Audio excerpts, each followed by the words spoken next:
Salut les tunines, c'est Loïc, j'espère que vous allez bien. Aujourd'hui on se retrouve pour faire un petit récap parce que suite à ma vidéo Saitama contre Goku, il y a eu énormément de commentaires. Aujourd'hui j'ai décidé de faire une vidéo pour répondre à tous les arguments en faveur de Goku qui reviennent absolument tout le temps. Donc comme d'hab, je vais essayer d'être le plus objectif possible et n'oubliez pas que c'est pas du tout une guerre entre les fans de Saitama et les fans de Goku. On a tous le droit d'aimer les deux personnages et bien sûr on a tous le droit d'avoir notre avis sur la question.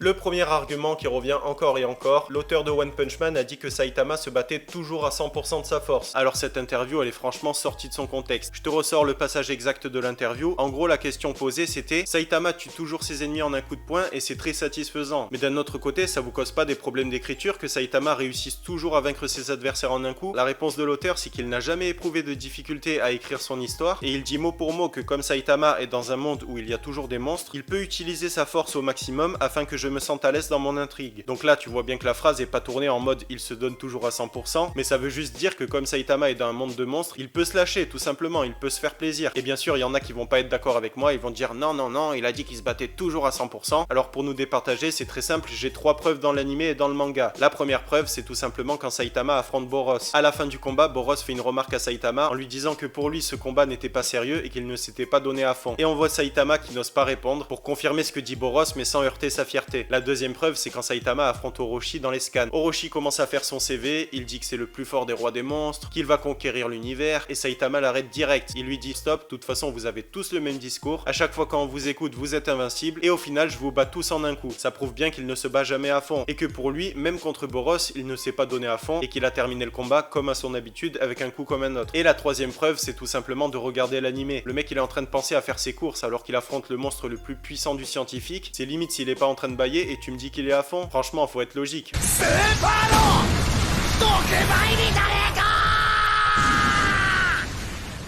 Le deuxième argument qui revient toujours, Goku peut le Hakai et cette technique marche contre n'importe quel adversaire. Alors déjà c'est faux, à chaque fois qu'on a vu le Hakai, elle n'a pas marché. Sauf une fois quand elle a été utilisée par Beerus pour détruire Zamasu. Mais à part ça, même quand Goku l'a utilisée contre Zamasu, elle n'a pas fonctionné. Elle a seulement réussi à détruire la partie mortelle entre guillemets de Zamasu. Mais la partie immortelle est restée intacte. Un peu plus tard, cette technique a été utilisée contre Freezer et non sans plus cette technique n'a pas fonctionné contre lui, mais en plus Freezer est parvenu à la maîtriser et à la retourner contre Goku. Et encore une fois, bien sûr, sans que Goku ne disparaisse pour autant. Et même pendant le tournoi du pouvoir, cette technique est utilisée à de nombreuses reprises par Toppo et elle est esquivée à chaque fois ou même contrée par Vegeta. Donc tu vois bien que c'est pas une technique invincible et qu'elle peut être contrée ou même esquivée par son adversaire. Et d'ailleurs, si le Hakai était la réponse ultime à tout, pourquoi Goku ne l'utilise pas à chaque fois contre chacun de ses adversaires? Parce que sinon contre Moro il l'aurait utilisé, contre Granola il l'aurait utilisé, etc. Le troisième argument, Goku peut détruire la Terre, les galaxies, les univers et Saitama va mourir en suffoquant dans l'espace. Alors oui, évidemment que Goku a le potentiel nécessaire pour faire ça, mais déjà petit 1, quand est-ce qu'il l'a déjà fait? Quand est-ce que t'as vu Goku détruire ne serait-ce qu'une planète? Les seules fois où les planètes ont été détruites c'était par Freezer qui a détruit la planète Namek puis qui a détruit la planète Terre. Mais les planètes en général ne vont pas être détruites à cause d'un combat. En petit 2, on a vu que Saitama a repoussé l'attaque de Boros qui est capable de détruire la Terre. Donc lui aussi il est capable de faire sauter la planète. Et je te rappelle que Goku et Vegeta seraient morts si Whis ne les avait pas protégés quand Freezer a détruit la Terre. Donc cet argument est à double tranchant. Si Saitama détruit la Terre, Goku meurt aussi. Mais là on parle vraiment d'un combat à la loyale, on n'est pas en train de parler de coups en traître ou de fourberie. Ensuite, je sais pas si t'as lu les scans, mais Goku a claqué l'Ultra Instinct Full Power contre Granola, il a fait un Kamehameha et il a fait à peu près les mêmes dégâts sur la planète que Gohan quand il avait 4 ans. Donc arrêtez d'en parler comme si Goku détruisait la planète à chaque fois. Le quatrième argument, l'entraînement de Goku est 1000 fois plus dur que celui qu'a subi Saitama. Certes, l'entraînement de Goku est bien plus intense que celui qu'a subi Saitama, mais tu oublies une chose, c'est que l'entraînement de Saitama n'est pas la seule raison de sa puissance. Ça a été juste l'élément déclencheur qui lui a permis de supprimer ses limiteurs. Et comme la force de Saitama n'a plus de limite, sa force devient infinie. Donc la force de Saitama sera toujours supérieure à celle de Goku, même si celle de Goku ne cesse de grandir. Le cinquième argument, rien ne prouve que Saitama est invincible ou même immortel, parce qu'il a affronté que des adversaires qui étaient très faibles. Alors je suis d'accord bien sûr que les adversaires de Saitama sont 1000 fois plus faibles que les adversaires de Goku, mais crois-moi, ils ne sont pas si faibles que ça. C'est pas parce que Boros pouvait détruire seulement une planète qu'il a la même puissance que Vegeta quand il est arrivé sur Terre. Il ne faut pas confondre le potentiel de destruction avec la puissance, et j'ai de bonnes raisons de penser que Boros a atteint la force d'un Super Saiyan 2, voire plus encore, et notamment à cause de son coup de genou qui a propulsé Saitama sur la lune. Si tu regardes le plus puissant des coups de Goku, il a envoyé son adversaire où? Environ à 10 km, donc la force de frappe de Boros est potentiellement plus grande que celle de Goku. Après bien sûr je te parle pas de tout ce qui est attaque d'énergie avec les Kamehameha, etc. Et concernant l'invincibilité de Saitama, je vous rappelle qu'il a jamais été blessé en combat, même superficiellement. Il a même encaissé l'attaque de Boros qui pouvait détruire la Terre sans aucune égratignure. Les seules fois où on a vu Saitama blessé, c'était avant de faire son entraînement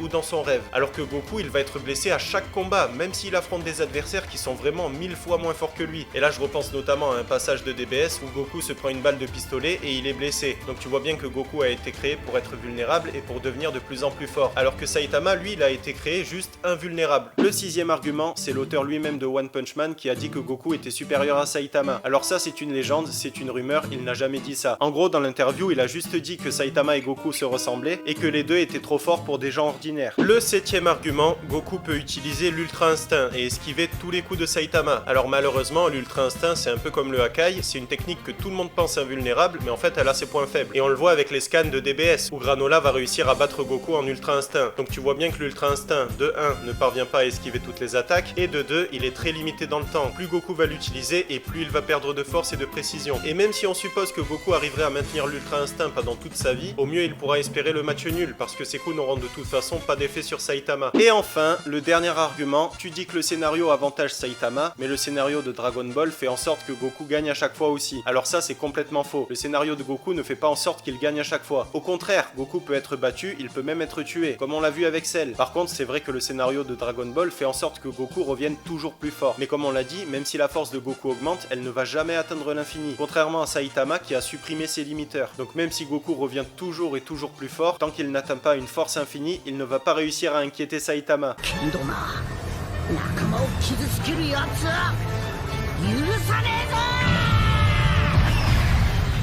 Et voilà pour cette vidéo, j'espère qu'elle vous a plu. Si c'est le cas et que vous voulez me soutenir comme d'hab, pensez à la liker et à vous abonner. N'hésitez pas à me dire en commentaire tous vos arguments en faveur de Goku et je vais essayer d'y répondre de la meilleure des manières possibles en restant objectif. On se retrouve super vite pour une nouvelle vidéo, un nouveau manga et en attendant que la force vous anime les tunines.